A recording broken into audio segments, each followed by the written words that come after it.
আর কোনো ফ্যাসিবাদ স্বৈরাচারের হাতিয়ার হবে না পুলিশ, বাহিনীর সকল সদস্যকে শপথ নেওয়ার আহ্বান প্রধানমন্ত্রীর।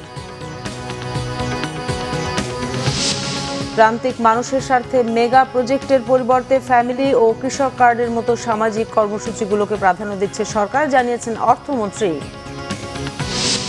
আসন্ন ঈদ যাত্রা নির্বিঘ্ন করতে সব ধরনের ব্যবস্থা নেওয়া হচ্ছে, জানিয়েছেন সড়ক পরিবহন, নৌ ও রেলপথ মন্ত্রী।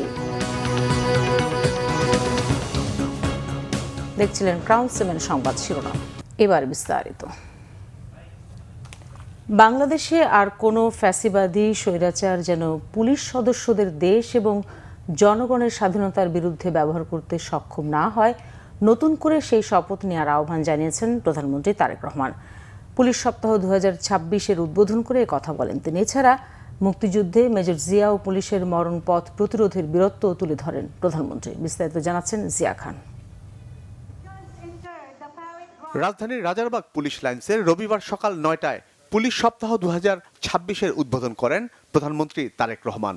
পুলিশ সপ্তাহে এবারের প্রতিপাদ্য আমার পুলিশ আমার দেশ, সবার আগে বাংলাদেশ। এ সময় স্বরাষ্ট্রমন্ত্রী সালাউদ্দিন আহমদ, পুলিশ মহাপরিদর্শক মোহাম্মদ আলী হোসেন ফকির প্রধানমন্ত্রীকে স্বাগত জানান। এরপর প্রধানমন্ত্রী একটি খোলা জিপে চড়ে বাংলাদেশ পুলিশের কুচকাওয়াজ পর্যবেক্ষণ করেন এবং সালাম গ্রহণ করেন। বক্তব্যে প্রধানমন্ত্রী জনগণের সাথে পুলিশকে মানবিক আচরণ করার আহ্বান জানান এবং নিজেদের স্বার্থে আর যেন কেউ পুলিশকে ব্যবহার করতে না পারে সে বিষয়ে নতুন করে শপথ নেওয়ারও আহ্বান জানান। বাংলাদেশে আর কোনো ফ্যাসিবাদ স্বৈরাচার যেন পুলিশ সদস্যদেরকে দেশ এবং জনগণের স্বাধীনতার বিরুদ্ধে ব্যবহার করতে সক্ষম না হয়। স্বাধীনতার প্রথম প্রহরেই পুলিশের রক্তে রঞ্জিত এই মাটিতে দাঁড়িয়ে আসুন আজ আমরা আবারও নতুন শপথে অঙ্গীকারবদ্ধ হই। এ সময় তিনি মহান মুক্তিযুদ্ধে মেজর জিয়া এবং পুলিশের বীরত্বের কথা স্মরণ করেন। একদিকে বাংলাদেশের স্বাধীনতার পক্ষে চট্টগ্রামে মেজর জিয়ার উই রিভল্ট, অপরদিকে ঢাকায় রাজারবাগ পুলিশের মরণপণ প্রতিরোধ। এরপর স্বাধীনতার লড়াই থেকে বাংলাদেশের স্বাধীনতাকামী মানুষের পিছিয়ে থাকার আর কোনো সুযোগ ছিল না। এমন পরিস্থিতিতে সকল পুলিশ সদস্যদেরকে রাজারবাগ পুলিশ লাইন্সে একসঙ্গে জড়ো করে রাখার পেছনে তৎকালীন রাজনৈতিক কি যুক্তি বা কৌশল কাজ করেছিল, বাংলাদেশের স্বাধীনতা এবং মুক্তিযুদ্ধ সম্পর্কে যারা এখন, এটি এখন তাদের জন্য একটি গবেষণা বিষয় হতে পারে বলে আমি মনে করি। জনগণের জানমালের নিরাপত্তা নিশ্চিতে পুলিশের ভূমিকার কথাও উল্লেখ করেন তারেক রহমান। বছরের পর বছর ধরে অসংখ্য হামলা মামলার শিকার, নিপীড়িত, নির্যাতিত, অধিকার হারা মানুষ। বর্তমান গণতান্ত্রিক সরকারের সময় শান্তি এবং নিরাপত্তা চায় জনগণ। দেশের জনগণের শান্তি এবং নিরাপত্তা নিশ্চিত করা আপনাদের কার্যক্রম, অর্থাৎ পুলিশের ভূমিকার উপরেই সবচেয়ে বেশি নির্ভরশীল। আপনারা জনগণের জানমালের নিরাপত্তা নিশ্চিত করতে সাধ্য এবং সামর্থ্যের সবটুকু দিয়ে চেষ্টা করবেন, এটি আপনাদের কাছে বর্তমান সরকারের প্রত্যাশা। জাতিসংঘে পুলিশের পুরুষ সদস্যদের পাশাপাশি নারী সদস্যদের ভূমিকার প্রশংসা করেন প্রধানমন্ত্রী। বলেন, শুধু বিদেশ নয়, দেশেও জনগণের সাথে মানবিক আচরণ প্রত্যাশিত। বিশ্বের বিভিন্ন দেশে শান্তি প্রতিষ্ঠা, আইন শৃঙ্খলা রক্ষা এবং মানবাধিকার সুরক্ষায় আমাদের পুলিশ সদস্যরা পেশাদারিত্ব, সাহসিকতা ও মানবিকতার উজ্জ্বল দৃষ্টান্ত স্থাপন করেছেন। জাতিসংঘ শান্তি মিশনে নারী পুলিশ সদস্যদের ভূমিকাও আন্তর্জাতিকভাবে প্রশংসিত হয়েছে। সুতরাং শুধু বিদেশেই নয়, দেশের জনগণের সঙ্গেও পুলিশের মানবিক আচরণ প্রত্যাশিত। পুলিশ সপ্তাহের মনোমুগ্ধকর আয়োজন সম্পন্ন করার জন্য পুলিশ এবং র্যাবের সকল সদস্যদের ধন্যবাদ ও অভিনন্দন জানান তারেক রহমান। জিয়া খান, বাংলা ভিশন, ঢাকা। প্রধানমন্ত্রী তারেক রহমান বলেছেন, বর্তমান বিশ্বে প্রযুক্তিগত দক্ষতা সম্পন্ন একটি সুদক্ষ আধুনিক মানবিক পুলিশ বাহিনী ছাড়া জনগণের কাঙ্ক্ষিত সেবা নিশ্চিত করা কঠিন। রবিবার রাজারবাগ পুলিশ অডিটোরিয়ামে পুলিশ সপ্তাহ উপলক্ষে পুলিশের কল্যাণ প্যারেডে কথা বলেন প্রধানমন্ত্রী। জানান, পুলিশকে আধুনিক ও মানবিক করার কাজ শুরু করেছে সরকার। ফ্যাসিবাদী শাসনামলে জনগণ পুলিশকে দলীয়করণের চিত্র দেখেছে উল্লেখ করে আইন শৃঙ্খলা পরিস্থিতির উন্নয়ন এবং জনগণের জানমালের নিরাপত্তা বজায় রাখা বর্তমান সরকারের সর্বোচ্চ অগ্রাধিকারের কথাও জানান প্রধানমন্ত্রী। জনগণের বিশ্বাস অর্জন এবং সেই বিশ্বাস বজায় রাখাই পুলিশের সামনে বর্তমানে বড় চ্যালেঞ্জ জানিয়ে পুলিশ ও জনগণের সম্পর্ক আইনগত ও মানবিক করার আহ্বানও জানান প্রধানমন্ত্রী তারেক রহমান। দক্ষ এবং তাৎক্ষণিক কৌশলী সিদ্ধান্ত যে কোনো পরিস্থিতি নিয়ন্ত্রণে খুবই গুরুত্বপূর্ণ ভূমিকা রাখে এবং রাখতে পারে। আপনারা কেবল আইন প্রয়োগ করেই বাহিনীর সদস্যই নন, আপনারাই হচ্ছেন রাষ্ট্রে আইন শৃঙ্খলা রক্ষা, জনগণের নিরাপত্তার নিশ্চয়তা এবং ন্যায় বিচার প্রদানের প্রথম দ্বার। সুতরাং পুলিশ যদি জনগণের কাছে বিশ্বাস এবং নিরাপত্তার প্রতীক হয়ে উঠতে পারে, সেখানেই একজন নাগরিক হিসেবে আমি মনে করি সেখানেই পুলিশের সবচেয়ে বড় সাফল্য। অর্থ পরিকল্পনা মন্ত্রী আমির খুসরো মাহমুদ চৌধুরী বলেছেন, সরকার মেগা প্রজেক্টে না গিয়ে সামাজিক কর্মসূচিগুলোকে প্রাধান্য দিচ্ছে। ফ্যামিলি কার্ড, কৃষক কার্ডও এর অংশ। এর ফলে প্রান্তিক মানুষের জীবনযাত্রার মান বাড়বে। রবিবার রাজধানীর আগারগাঁওয়ে অনানুষ্ঠানিক খাতের উন্নয়নে পিকেএসএফ এবং বিশ্ব ব্যাংকের যৌথ প্রকল্প রেইজের দ্বিতীয় পর্যায়ের কার্যক্রম উদ্বোধনী অনুষ্ঠানে সব কথা বলেন অর্থমন্ত্রী। জানান, মূলধারার অর্থনীতির বাইরে থাকা মানুষকে সরকার অর্থনীতির মূলধারায় নিয়ে আসতে চায়। শুধু রাজনীতিতে গণতন্ত্র থাকলেই হবে না, অর্থনীতিতেও গণতন্ত্র থাকতে হবে। যে কোনো প্রকল্প বাস্তবায়নের ক্ষেত্রে নির্দিষ্ট মানদণ্ড রয়েছে উল্লেখ করে সেই মানদণ্ড পূরণ না করলে সরকার কোনো প্রকল্প বাস্তবায়ন করবে না বলেও জানান আমির খুসরো মাহমুদ চৌধুরী।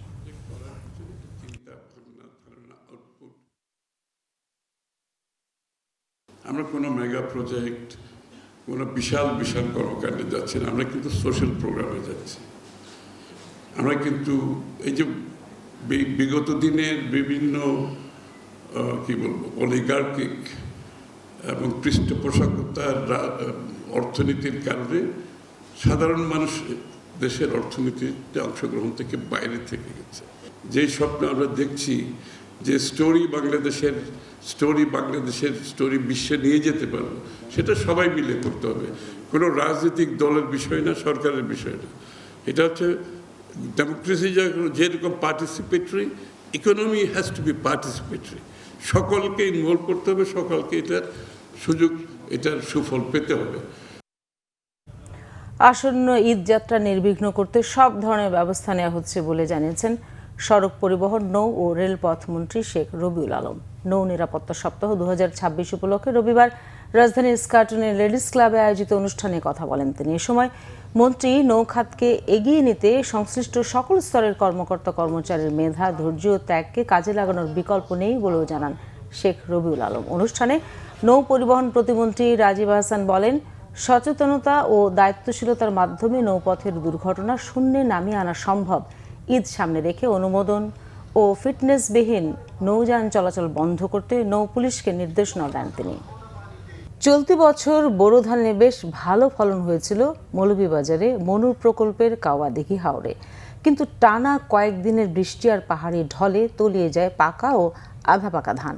সপ্তাহেরও বেশি সময় তলিয়ে থাকায় পচে নষ্ট হয়ে গেছে ধান। আর যারা ধান কেটে নিয়েছেন, রোদ না থাকায় অঙ্কুর গজিয়েছে সে ধানেও। হাওর পাড়ের মানুষের একমাত্র সম্বল ক্ষেতের ধান হারিয়ে দিশেহারা কৃষকরা। মৌলভীবাজার থেকে সৈয়দ হুমায়ুন শাহীন পাঠানো তথ্য ছবিতে দেখুন বিস্তারিত। সোনালী ফসল এভাবে নষ্ট হবে ভাবতেই পারেনি মৌলভীবাজারের কৃষকরা। চাপা কষ্টে পার করছে প্রতিটি মুহূর্ত। কিভাবে এ ক্ষতি পুষিয়ে নেবেন সেই চিন্তায় তারা দিশেহারা। হাওরপাড়ের কৃষকদের স্বপ্ন ছিল ধান বিক্রি করে সংসার চালাবেন, শোধ করবেন ঋণ। ভরসা ছিল বৃষ্টি বা পাহাড়ি ঢলের পানি প্রকল্পের পাম্প চালিয়ে নিষ্কাশন হবে। কিন্তু বাস্তবে ঘটেছে ঠিক তার উল্টো। অতিবৃষ্টিতে 2 থেকে 3 ফুট পানির নিচে তলিয়ে নষ্ট হচ্ছে ক্ষেতের ফসল। এবার যে আমি 1,00,000 টাকা ঋণ করছি, এবার তো দিতেও পারতাম না। আর কোন দিন আল্লাহ তারা হুজাইবা তা আল্লাহ জানেন। 10 কেয়ার জায়গা আমি খেত করছিলাম, এখন 10 কেয়ার জায়গা ফানিয়ে নিচে গিয়া। যে পাম্প হাউস যদি পানিটা ইসতো মেঘর পানিটা, তাহলে আমরা ধান ফানটা কিছুটা রক্ষা হয়, কিন্তু তারা পানি দিতে নাই। 10 কেয়ার জায়গা করছি, 2 কেয়ার উঠাইছি, আর 3 কেয়ার জায়গা পানি চলে গেছে। তারপরও বোরো ধান সংগ্রহে প্রাণপণ লড়াই চালিয়ে যাচ্ছেন ক্ষতিগ্রস্ত চাষিরা। নৌকা নিয়ে বুক বা গলা সমান পানির মধ্যে থেকে ধান কেটে নিয়ে আসছেন। শ্রমিক সংকটে তাও অনিশ্চিত হয়ে পড়েছে। উপরন্তু ধানের ন্যায্য মূল্য পাওয়া নিয়েও সংশয়ে তারা। তারা দিছি 8,000 টাকা 2 কেয়ারে কাটানি, নাও ভাড়া গেছে 4,000 টাকা। এখন নাও লইছি ও নাওয়ান ওই জন্যই এর ভাড়ে তো নিজে আল্লাহ মনতা কিয়া জেলে দারতি জায়গা 25 কেয়ার করিয়া মাত্র 5 কেয়ার জায়গা কাটছি। 15 কেয়ার জায়গা আনছি 30,000 টাকা দিয়ে, বুঝছি। মালিকও তো মানে না, আমরা টাকা দেওয়া লাগে, বুঝছি। আজ না খাইলে হইয়া পানি আনছি, মালিকের হয় আমরা তা জানি না, আমরা টাকা দেওয়া লাগবো। জেলা কৃষি সম্প্রসারণ অধিদপ্তর জানিয়েছে, অতিবৃষ্টির কারণে পাম্পের নিষ্কাশন ক্ষমতার চেয়ে কয়েক গুণ পানি বিভিন্ন ছড়া দিয়ে প্রকল্পের ভেতর প্রবেশ করায় এমন অবস্থা। 28, 29, 30 এই 3 দিনে প্রায় 290 মিলিমিটার বৃষ্টিপাত হয়েছে। হঠাৎ এত বৃষ্টি হওয়া, অতিবৃষ্টি হওয়ার কারণে প্রকল্প এলাকায় পানি অনেক বেশি বৃদ্ধি পেয়ে যায়। যা পাম্পের যে ক্যাপাসিটি তার চাইতে পানি যতটুকু নিষ্কাশন করা হয় তার চেয়ে বেশি পানি প্রকল্প এলাকায় চলে আসে। এই কারণে নিষ্কাশন কিছুটা বাধাগ্রস্ত হচ্ছে। সরকারি সহায়তার পাশাপাশি প্রকল্পের সবকটি পাম্প সার্বক্ষণিক চালু রাখার দাবি ক্ষতিগ্রস্ত কৃষকদের। Bangla Vision news desk. বিগত দিনে দুর্বৃত্তের সংস্কৃতি তৈরি হয়েছিল, যেখানে শিক্ষা নিয়ে আলোচনার সুযোগ ছিল না বলে অভিযোগ করেছেন তথ্য ও সম্প্রচার মন্ত্রী জহিরুদ্দিন স্বপন। তিনি বলেন, নৈতিক সংকটের কারণে জাতি হিসেবে পিছিয়ে আছি। রবিবার সকালে রাজধানীর ড্যাফোডিল টাওয়ারে বাংলাদেশ ছাত্র কল্যাণ ট্রাস্টের উদ্যোগে আয়োজিত এক অনুষ্ঠানে তথ্যমন্ত্রী বলেন, একটি উন্নত সমাজ গঠনের জন্য মৌলিক নীতিমালা থাকা দরকার, যা তৈরি করা রাষ্ট্রের জন্য বড় চ্যালেঞ্জ। তিনি বলেন, বর্তমান সময়ে সোশ্যাল মিডিয়া গণমাধ্যম জগতে বড় প্ল্যাটফর্ম হলেও সেখানে কাজ করার কোনো নীতিমালা নেই, যা সমাধানে সরকার কাজ করছে।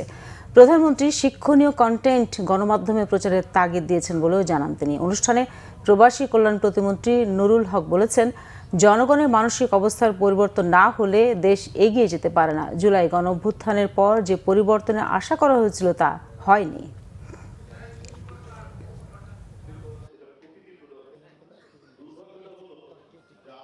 সমাজ, পৃথিবী, তার চাহিদা তৈরি হয়ে গেছে কিন্তু ডিজিটাল। এমনকি আমাদের ইন্ডিভিজুয়াল প্র্যাকটিস, আমাদের ব্যক্তিগত সংযোগ, আমাদের অর্থনৈতিক কর্মকাণ্ড, পেশাগত কর্মকাণ্ড, ব্যবসা বাণিজ্য, অর্থনীতি প্রায় কিন্তু খুব দ্রুত এটা কিন্তু ডিজিটালাইজড হয়ে যাচ্ছে। কিন্তু এরকম একটা সময়ের সঙ্গে রেসপন্ড করার জন্য রাষ্ট্রের যে পরিমাণ ডিজিটালাইজড ক্যারেক্টার থাকা দরকার, অথবা প্রজন্মকে যেভাবে খুব পরিকল্পিতভাবে ডিজিটাল লিটারেসির মধ্যে নেওয়া দরকার, বিশেষ করে গণমাধ্যমে, তা কিন্তু নাই। চট্টগ্রামে আইনজীবী সাইফুল ইসলাম আলিফ হত্যা মামলায় বহিষ্কৃত ইসকন নেতা ও সম্মিলিত সনাতন জাগরণী জোটের মুখপাত্র চিন্ময় কৃষ্ণ দাস ব্রহ্মচারীর জামিন আবেদন নাকচ করে দিয়েছেন হাইকোর্ট। আলাদা আরও 4টি মামলায় তার জামিন আবেদন আগামীকাল আদেশের জন্য রেখেছেন উচ্চ আদালত। বিচারপতি কে এম জাহিদ সারোয়ার এবং বিচারপতি শেখ আবু তাহেরের সমন্বয়ে গঠিত হাইকোর্ট বেঞ্চ আজ আদেশ দেন। আলিফ হত্যা মামলার আইনজীবী অ্যাডভোকেট মোহাম্মদ রায়হানুল ওয়াজেদ চৌধুরী গণমাধ্যমকে বিষয়টি নিশ্চিত করেছেন। শুনানিতে রাষ্ট্রপক্ষে উপস্থিত ছিলেন deputy attorney general Sayeda Sajia Sharmin, assistant attorney general Mohammad Humayun Kabir, Al Amin, Khorshed Alam, Selim, Mohammad Nazmul Hasan এবং মোহাম্মদ মুখলিসুর রহমান। অন্যদিকে চিন্ময় কৃষ্ণ দাস ব্রহ্মচারীর পক্ষে শুনানিতে অংশ নেন আইনজীবী অপূর্ব কুমার ভট্টাচার্য সহ আরও কয়েকজন। চিন্ময় কৃষ্ণের জামিন না মঞ্জুর হওয়াকে কেন্দ্র করে 2024 সালের 26 নভেম্বর চট্টগ্রাম আদালত চত্বরে আইন শৃঙ্খলা বাহিনীর ওপর হামলা ও আদালতে ভাঙচুর চালায় অভিযুক্তের অনুসারীরা। এ সময় চিন্ময়ের অনুসারীরা আদালতের অদূরে কুপিয়ে ও পিটিয়ে হত্যা করে বাংলাদেশ সুপ্রিম কোর্ট আইনজীবী সমিতি ও চট্টগ্রাম জেলা আইনজীবী সমিতির সদস্য সাইফুল ইসলাম আলিফকে। 26 বছর আগে চট্টগ্রামে জনতা ব্যাংকের শেখ মুজিব রোড কর্পোরেট শাখার 3,39,81,000 টাকা আত্মসাতের মামলায় ব্যাংকের সাবেক 5 কর্মকর্তাকে 8 বছর কারাদণ্ড দিয়েছেন। অভিযোগ প্রমাণ না হওয়ায় একজন কর্মকর্তাকে খালাস দেওয়া হয়েছে। রবিবার চট্টগ্রাম বিভাগীয় বিশেষ জজ মোহাম্মদ মিজানুর রহমানের আদালত এই রায় দেন। দণ্ডপ্রাপ্তরা হল Janata bank Sheikh Mujib road corporate শাখার সাবেক কর্মকর্তা মোহাম্মদ আবু তোয়েব, বাবুল চন্দ্র মজুমদার, রণেন্দ্র বিকাশ সাহা, মুসলিম উদ্দিন ও জনতা ব্যাংকের প্রধান কার্যালয়ের সাবেক এসপিও মোহাম্মদ সাইদ হোসেন। খালাস পেয়েছেন একই শাখার সাবেক কর্মকর্তা নুরুল হুদা। এছাড়া আরেক আসামি আবু বক্কর সিদ্দিকীর রুল নিষ্পত্তি না হওয়া পর্যন্ত মামলার কার্যক্রম স্থগিত রয়েছে। রায় ঘোষণার সময় 5 আসামি আদালতে অনুপস্থিত ছিল। তাদের বিরুদ্ধে গ্রেফতারি পরোয়ানা জারি করা হয়েছে। এছাড়াও প্রত্যেককে 46 লাখ টাকা জরিমানা, অনাদায়ে আরও 1 বছরের কারাদণ্ডের আদেশ দিয়েছেন আদালত। মধ্যপ্রাচ্যে যুদ্ধাবস্থার কারণে জ্বালানি সংকটে বিশ্ব যখন টালমাটাল, তখন স্বাভাবিক ছিল সাভারে অবস্থিত ঢাকা রপ্তানি প্রক্রিয়াকরণ অঞ্চল ডিইপিজেড এ পর্যন্ত নিরবচ্ছিন্ন বিদ্যুৎ সরবরাহের পাশাপাশি উৎপাদন কার্যক্রম স্বাভাবিক রেখেছে শিল্পাঞ্চলটি। সাভার প্রতিনিধি নাজমুল হুদা শাহিনের তথ্য ছবিতে ডেস্ক রিপোর্ট। মধ্যপ্রাচ্যে অস্থিরতার কারণে বৈশ্বিক বাজারে জ্বালানি তেলের দাম হু হু করে বেড়ে যাওয়ায় বিশ্বের অনেক দেশে তৈরি হয় বিদ্যুৎ ঘাটতি। তবে এর প্রভাব কিছুটা দেশে পড়লেও স্বাভাবিক ছিল গার্মেন্টস খাতের উৎপাদন। ইপিজেডগুলোতে সার্বক্ষণিক বিদ্যুৎ সরবরাহ নিশ্চিত করতে প্রয়োজনীয় জ্বালানি সরবরাহ অব্যাহত রাখে ব্যবসা কর্তৃপক্ষ। রপ্তানি প্রক্রিয়াকরণ কর্তৃপক্ষের নিয়ন্ত্রণাধীন ডেডিকেটেড বিদ্যুৎ কেন্দ্র থাকায় চাপ বাড়েনি উৎপাদনে। বর্তমানে বিদ্যুৎ কেন্দ্রগুলো ইপিজেডের চাহিদা অনুযায়ী বিদ্যুৎ উৎপাদন করে অতিরিক্ত বিদ্যুৎ জাতীয় গ্রিডে সরবরাহ করছে বলে জানান সংশ্লিষ্টরা। আমাদের যে বিদ্যুতের যে এইখানের যে ক্যাপাসিটিটা ওই অনুযায়ী আমরা বিদ্যুৎ দিতে পারছি। গ্যাসটা কেমিক্যাল এনার্জি, এখান থেকে আমরা মেকানিক্যাল এনার্জি, এরপরে আমরা ইলেকট্রিক্যাল এনার্জিতে আউটপুট দেই। আসলে বিশ্বের সবগুলো এনার্জি আমরা কেমিক্যাল এনার্জি নেই, সেক্ষেত্রে ফুয়েল হচ্ছে গ্যাস, ন্যাচারাল গ্যাস। এটাকে আমরা প্রসেস করে ইঞ্জিনের মাধ্যমে এটা ইলেকট্রিক্যাল এনার্জিতে কনভার্ট করে আমরা ইলেকট্রিসিটি সাপ্লাই দিই। শঙ্কা তৈরি হলেও বিদ্যুৎ সরবরাহ ঠিক থাকায় সংকটকালীন উৎপাদন ও আমদানি রপ্তানি স্বাভাবিক ছিল বলে জানায় বিভিন্ন প্রতিষ্ঠান। জ্বালানি সংকটের সময় আমার এখানে ওই লেভেলের কোনো রকমের ডিস্টার্ব আমরা ফিল করিনি, এখন পর্যন্ত অদ্যবধি ফিল করিনি। যেটা বললাম যে স্টিমে যদি করতাম আমরা ডিজেলের যে প্রবলেম ছিল এটার জন্য আমরা হয়তো সাভার হইতাম। লাইকলি আমরা এখানে ইউনাইটেড থেকে স্টিম নিচ্ছি দেখে এটা হয়নি। তবে ইপিজেড এলাকার বাইরে লোডশেডিং এর অভিযোগ করছেন অনেকেই। Bangla Vision news desk. এবারে দেশের বিভিন্ন জায়গার আরও কিছু খবর নিয়ে রয়েছে একটি ডেস্ক রিপোর্ট।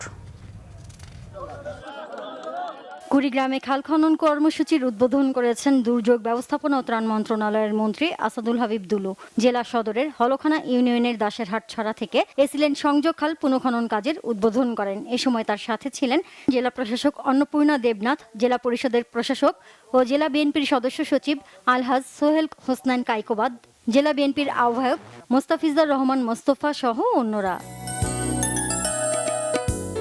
বিএনপি চেয়ারম্যানের উপদেষ্টা আমানুল্লাহ আমান এমপি বলেছেন, বিএনপি যতদিন জনগণের রায় নিয়ে ক্ষমতায় থাকবে ততদিন দেশে উন্নয়ন হবে। সাভারের তেঁতুলঝোড়া ইউনিয়নের পশ্চিম ব্যাংক টাউন, রাজারঘাট, যাদুরচর, হেমায়েতপুর, পূর্বহাটি সহ বেশ কয়েকটি গ্রামে নতুন রাস্তার উদ্বোধনের সময় তিনি ইউনিয়নের বিভিন্ন পাড়া মহল্লার মানুষের সাথে কথা বলেন, তাদের নানা সমস্যার কথা শোনেন। চট্টগ্রাম বন্দরের সার্বিক নিরাপত্তা ব্যবস্থা আরও জোরদার এবং কর্মকর্তা কর্মচারীদের মধ্যে সচেতনতা বাড়ানোর লক্ষ্যে শুরু হয়েছে সপ্তাহব্যাপী বন্দর নিরাপত্তা সপ্তাহ। বন্দর ভবন প্রাঙ্গণে কর্মসূচির আনুষ্ঠানিক উদ্বোধন ঘোষণা করেন চট্টগ্রাম বন্দর কর্তৃপক্ষের সদস্য কমোডর আব্দুল্লাহ। খাগড়াছড়ি জেলা প্রশাসনের আয়োজনে জেলা আইন শৃঙ্খলা কমিটির মাসিক সভা হয়েছে। জেলা প্রশাসনের সম্মেলন কক্ষে এতে সভাপতিত্ব করেন জেলা প্রশাসক মোহাম্মদ আনোয়ার সাদাত। সভায় সেনাবাহিনী, বিজিবি, পুলিশ প্রশাসন সহ বিভিন্ন সরকারি দপ্তরের কর্মকর্তা, জনপ্রতিনিধি ও আইন শৃঙ্খলা বাহিনীর সদস্যরা উপস্থিত ছিলেন। ঝালকাঠির কাঠালিয়ায় ইউথ রেড কেয়ার সোশ্যাল অর্গানাইজেশনের উদ্যোগে বিনামূল্যে চক্ষু চিকিৎসা ও ছানি রোগী বাছাই ক্যাম্প অনুষ্ঠিত হয়েছে। আমুয়া শহীদ রাজা ডিগ্রি কলেজে দিনব্যাপী এই ক্যাম্পে 4 শতাধিক রোগীকে চিকিৎসা দেওয়া হয়েছে। মৌলভীবাজার জেলার জুড়িতে দুর্নীতিবাজ মৎস্য কর্মকর্তার অপসারণের দাবিতে মানববন্ধন করেছে সচেতন নাগরিক ও মৎস্যজীবীরা। জুড়ি উপজেলা চত্বরে অনুষ্ঠিত ঘণ্টাব্যাপী মানববন্ধনে বক্তব্য রাখেন রেজান আলী, আফতাব আলী, মোস্তাকিম হোসেন সহ অন্যরা। কৃষিকাজে উৎপাদন বৃদ্ধিতে ঠাকুরগাঁওয়ে কৃষকদের নিয়ে দিনব্যাপী প্রশিক্ষণ কর্মশালা পার্টনার কংগ্রেস অনুষ্ঠিত হয়েছে। জেলা কৃষি সম্প্রসারণ অধিদপ্তরের উদ্যোগে সদর উপজেলা অডিটোরিয়াম চত্বরে অনুষ্ঠানের উদ্বোধন করা হয়। এতে সভাপতিত্ব করেন সদ্য উপজেলা কৃষি অফিসার নাসিরুল ইসলাম। ঝালকাঠি সরকারি কলেজ এলাকায় স্থানীয় চা বিক্রেতা ইমামুলের ওপর হামলা ও হত্যাচেষ্টার অভিযোগ এনে তার প্রতিবাদে মানববন্ধন করেছে স্বজন ও এলাকাবাসী। স্থানীয় কলেজ মোড়ে কর্মসূচি হয়। Nazneen Akhter, Bangla Vision news desk.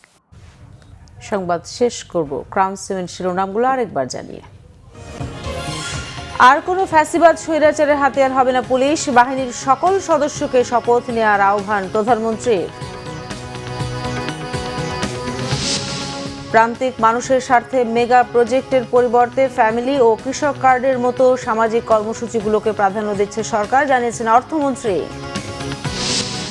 আসন্ন ঈদ যাত্রা নির্বিঘ্ন করতে সব ধরনের ব্যবস্থা নেওয়া হচ্ছে, জানিয়েছেন সড়ক পরিবহন, নৌ ও রেলপথ মন্ত্রী। দর্শক, এই ছিল এখনকার মতো। পরের সংবাদ সন্ধ্যা 7:30টায় দেখার আমন্ত্রণ রইল। এছাড়া বাংলা ভিশন সংবাদ ও সংবাদ সংশ্লিষ্ট অনুষ্ঠান দেখতে ভিজিট করুন www.bvnews24.com ও facebook.com/banglavisionnews এবং সাবস্ক্রাইব করুন youtube.com/banglavisionnews। ধন্যবাদ সবাইকে এতক্ষণ সাথে থাকার জন্য।